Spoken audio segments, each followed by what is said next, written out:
What is Threads?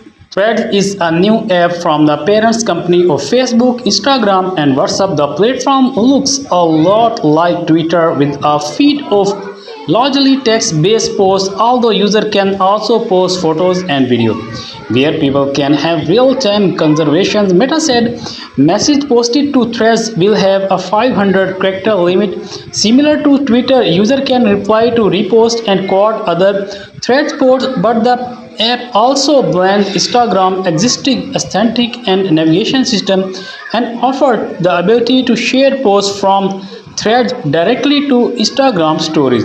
Threads account can also be listed as public or private. Verified Instagram accounts are automatically verified on Threads.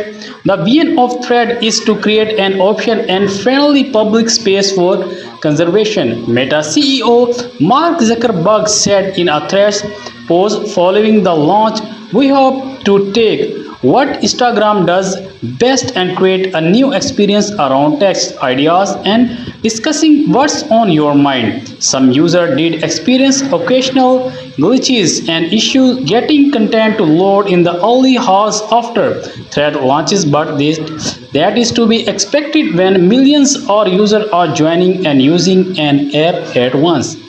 How do you sign up and can you leave? Users sign up through their Instagram account and keep the same username, password, and account name, although they can edit their bio to be unique to Threads. User can also import the list of accounts they follow directly from Instagram, making it super easy to get up and running on the app. But it is not quite so easy to leave Threads. While user can temporarily deactivate their profile with the settings section on the app, the company says in its privacy policy that your thread profile can be deleted by deleted your Instagram account. Where is Threads available? Threads is available in 100 countries and in 30 languages via Apple iOS and Android according to the company.